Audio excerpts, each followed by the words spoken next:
मेरा नाम विक्रांत है। मेरी जान, मेरी सोनल हमेशा से पिक्चर परफेक्ट बनना चाहती थी।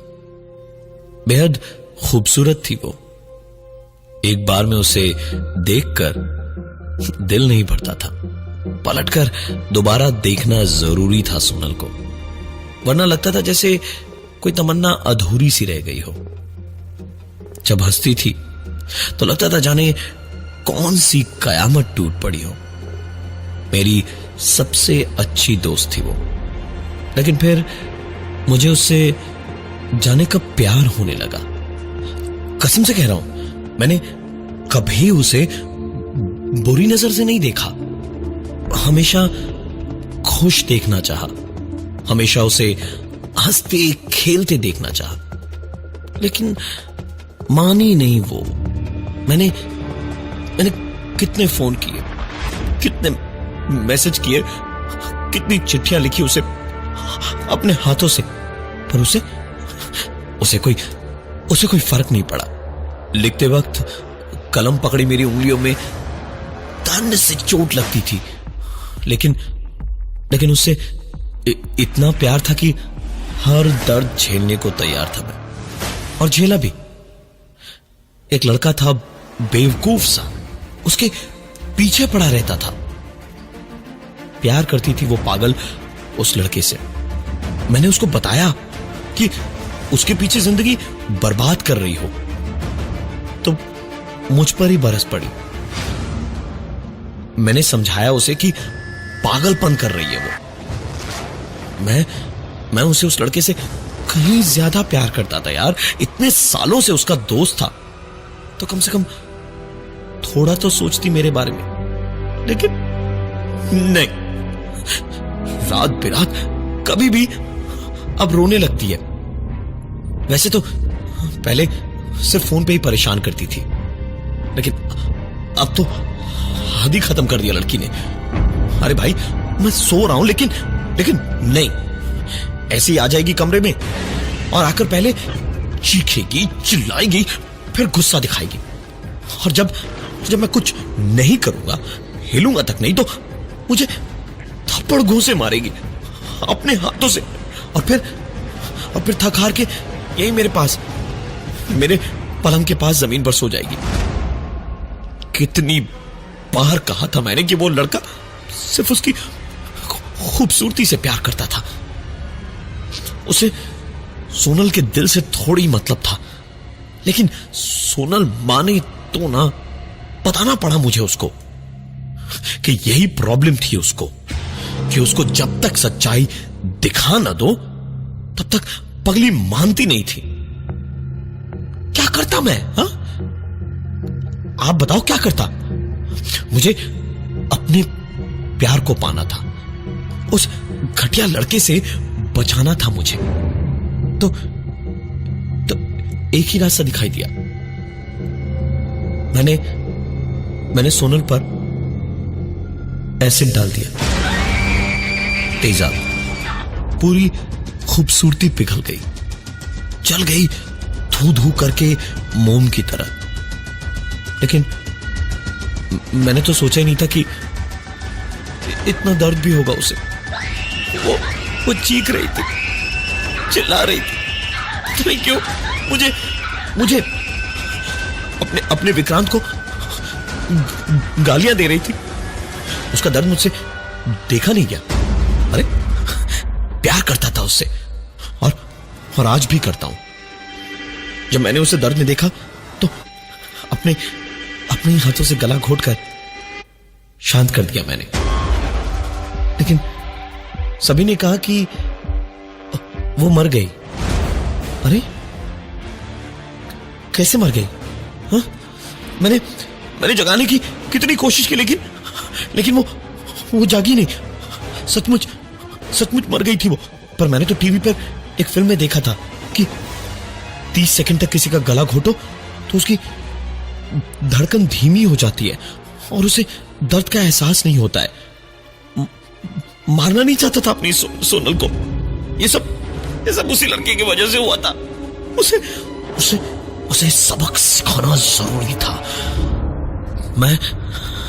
सोनल के मरने के बाद तुरंत उसके घर चला गया, उसे बाहर बुलाया। जरा सी और देर हो जाती तब पुलिस पहुंच जाती, लेकिन मैं कम थोड़े हूं। पुलिस से पहले पहुंच के उसे पहले तो जी फाड़ कर मारा, फिर ईंटों से उसका सर कुचल के उसकी जान ले ली। पुलिस ने स्टेटमेंट मांगा तो मैंने सब बता दिया। उन्होंने पता नहीं क्यों मुझे पागल खाने में डाल दिया। और सोनल यहां रोज रात मेरे पास रात भर रहती है, पगली लड़की। अब कहीं जाकर ना उसे मुझसे प्यार हुआ है। रोज रात को मैं खाना खाकर वापस अपने पलंग पर लेटता हूं तो सामने से सोनल, मतलब मेरी सोनल, उसी अजली हालत में आती है और मेरे पास बैठकर रोने लगती है। उस रात तो हद हो गई। मैं सो रहा था, अचानक मुझे लगा जैसे मेरे हाथ पैर बंधे हुए हैं और ऐसे जैसे कि सुन्न हो गए। करवट बदलने को पलटने की मेरी कोशिश बस कोशिश ही थी। पता नहीं मैं पलट ही नहीं पाया। पूरी जान लगा दी मैंने, लेकिन बदन जैसे टूट रहा था दर्द से। खून का दौरा रुक सा गया था मेरा, पूरे बदन में सुइयां सी चुभ रही थी। आखिरकार गुस्से में झल्लाकर चीखा और उठकर बैठने की कोशिश की, लेकिन आंख खोली तो देखा सोनल मेरी छाती पर बैठी थी। वो मेरे जागते ही झुक के मेरे कानों के पास आकर बोली, क्या हुआ विकी? अब तो मुझसे प्यार नहीं करता? मैं खूबसूरत नहीं रही इसलिए, या मैं जिंदा नहीं हूं इसलिए? सच कहूं तो एक पल को घबरा गया था मैं भी। मैंने उससे कहा, नहीं करता हूं, तुमसे प्यार करता हूं, लेकिन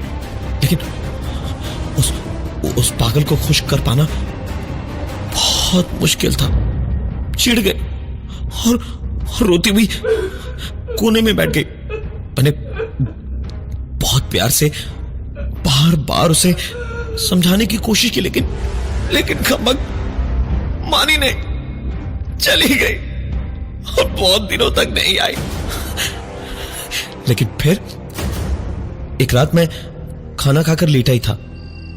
पता नहीं क्यों मुझे बहुत बुरा लगने लगा कि मेरी वजह से सोनल आज है ही नहीं, जिसको हमेशा मैं खुश देखना चाहता था।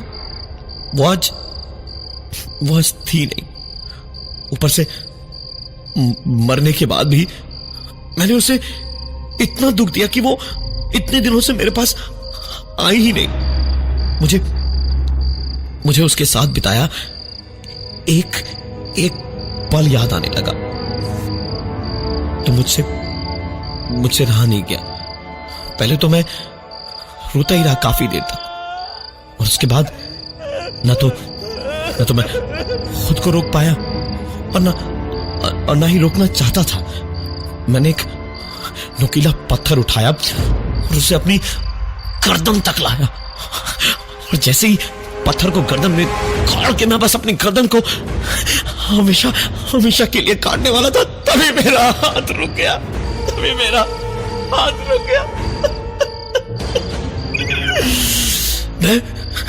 मैं पूरी ताकत से उसे अपनी गर्दन तक लाना चाहता था, लेकिन मेरा हाथ वहीं के वहीं अटका हुआ था। मेरी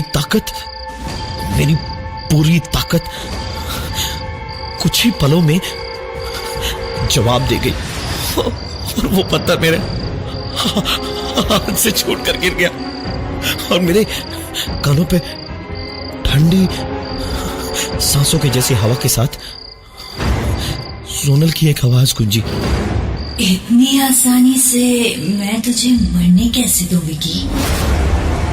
ये सुनकर मुझे समझ आया कि उससे मुझसे प्यार कभी नहीं था, सिर्फ बदला लेना था। जो मैंने किया उसका बदला। लेकिन मैंने तो जो किया उसके भले के लिए किया था ना। मैं अब सिर्फ एक बात से परेशान था कि अगर इतनी आसानी से नहीं तो फिर कैसे।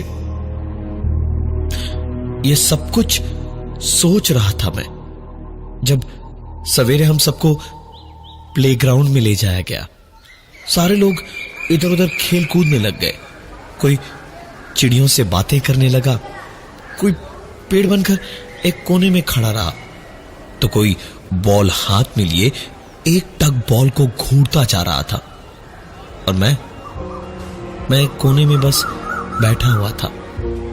और वहीं पर अचानक मुझे गर्दन पर महसूस हुआ जैसे किसी का हाथ था और वो कसता जा रहा था। मैंने पीछे पलट के देखना चाहा तो एक जोरदार थप्पड़ मेरे गाल पर पड़ा। मैं तो जैसे नींद से उठा था। मैंने इधर उधर हाथ पैर मारे और किसी तरह खुद को छुड़ाया और चारों ओर नजर दौड़ाई तो एक के बाद एक इन सारे पागलों को देख देख कर मुस्कुरा रहा था। हंसी आ रही थी इन सब पर।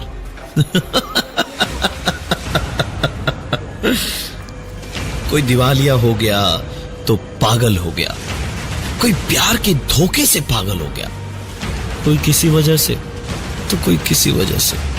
सबके सब यहां आ गए और मैंने दो कत्ल किए तो मेरी सोच की वजह से मुझे पागल खाने में डाल दिया। ये भी कोई बात हुई? इन सब के साथ मेरा क्या वास्ता? मैं पागल नहीं हूं। ये सब अपने घर वालों पर बोझ है, इनको जीने का हक नहीं है। मार दूंगा मैं इन सबको मार दूंगा।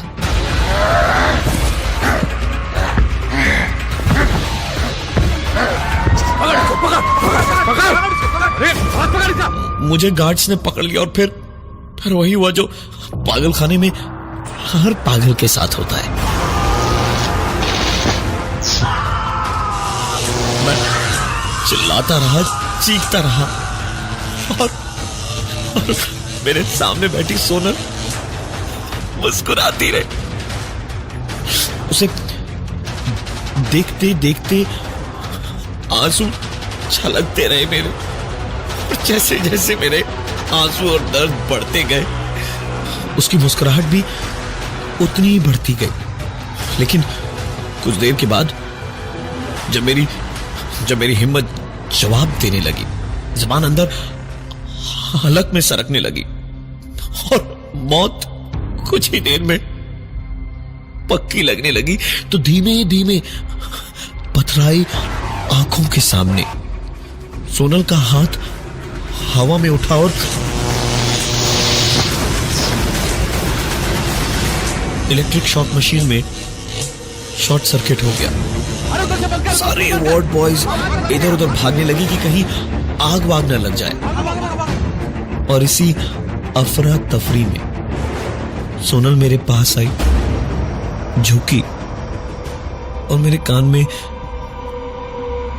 धीमे से बोल गई, कहा था ना इतनी आसानी से तुझे मरने नहीं दूंगी मैं विकी।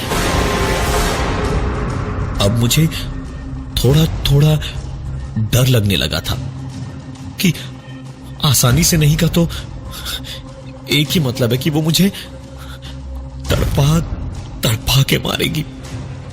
मेरे फरिश्तों को भी जहन्नुम की आग में जलाकर मारेगी। मेरी सोनल का मुझसे नाराज होना लाजमी था ही। वो जो भी करे गलत नहीं हो सकता, लेकिन ऐसे मेरे साथ कैसे कर सकती है वो? या फिर ऐसे बार बार मुझे डरा के बोलने का मतलब ये भी हो सकता है कि कहीं शायद मैं सोच सोच में घबराता हुआ ही मर जाऊं। मैंने धीमे धीमे अपनी सेहत पे ही ध्यान देना शुरू किया। शांत रहने लगा, चाहे कितना भी कुछ हो जाए, लेकिन खुद को रोकना, खुद को संभालना शुरू किया और वाकई बहुत फायदा हुआ। मुझे 6 महीने बाद रिहा किया गया। मेरे एक प्रोफेसर की सिफारिश पे मुझे एक नौकरी भी मिल गई। मैं खुश था कि मैं उन सारे झमेलों से बच गया, जेल नहीं जाना पड़ा और एक नई जिंदगी शुरू करने का मुझे मौका मिला है। मैं रोज सवेरे नहा धोकर एक दुकान पर चाय पीता, नाश्ता करता और ऑफिस जाता और शाम को लौट के टीवी देखते देखते सो जाया करता। एक रात की बात है, मैं अपने छोटे से कमरे के उस सख्त पलंग पर लेटा सो रहा था जब अचानक मेरी नींद खुली एक जानी पहचानी आवाज के साथ। एक हाथ मेरे बालों को और माथे को सहला रहा था और नींद में ही मैं पसीने से तर हो चुका था। मैं पलटा तो सोनल मेरे पास बैठी रो रही थी और मेरे पलटते ही वो जोर से चीखी और कमरे से दौड़ती हुई बाहर भागी। अब मैं पागल खाने में नहीं था, मैं उसके पीछे दौड़ा। दौड़ते दौड़ते मैंने देखा सोनम सीधे मेरे ऑफिस की बिल्डिंग में घुस गई। मैं भी पीछे पीछे भागा और देखा एक सिक्योरिटी गार्ड ड्यूटी के वक्त अपनी कुर्सी पर बैठा सो रहा था। सोनम उसके ठीक बगल में हाथ में एक छुरी लिए खड़ी थी और उसे मारने जा रही थी। सामने सिर्फ मैं था, तो इसका भी इल्जाम मेरे सर पर ही आता, इसलिए मैं चिल्लाया, सोनम नहीं, मुझे माफ कर दो सोनम, मैंने जो किया गलत किया और उसकी सजा मुझे मिल चुकी है, मुझे छोड़ दो, माफ कर दो मुझे। ऐसे तो मैं सचमुच पागल हो जाऊंगा, दोबारा पागल खाने नहीं जाना, मुझे नहीं जाना चाहता वहां। पागल नहीं हूं सोनल, मैं पागल नहीं हूं। ऐसे रोते रोते मुझे समझ आया कि मेरे हाथ पैर हिल डुल नहीं पा रहे थे। मुझे कस के कई लोगों ने पकड़ा हुआ है और मैं चिल्लाए जा रहा था कि मैं पागल नहीं हूं, मैं पागल नहीं हूं। और इसी बीच मैंने आंखें खोली तो देखा मैं उसी इलेक्ट्रिक शॉक देने वाली मशीन पर पड़ा था और मुझे वार्ड बॉयज बांधने की कोशिश कर रहे थे पर बांध नहीं पा रहे थे। और सोनल उसी जले पिघले हुए चेहरे पर मुस्कुराहट लिए उंगली से ना का इशारा कर रही थी। मैं जैसे उसे देखकर सारे जहां का दर्द, परेशानी सब भूल गया और चुपचाप लेट गया। मुझे शॉक्स दिए गए।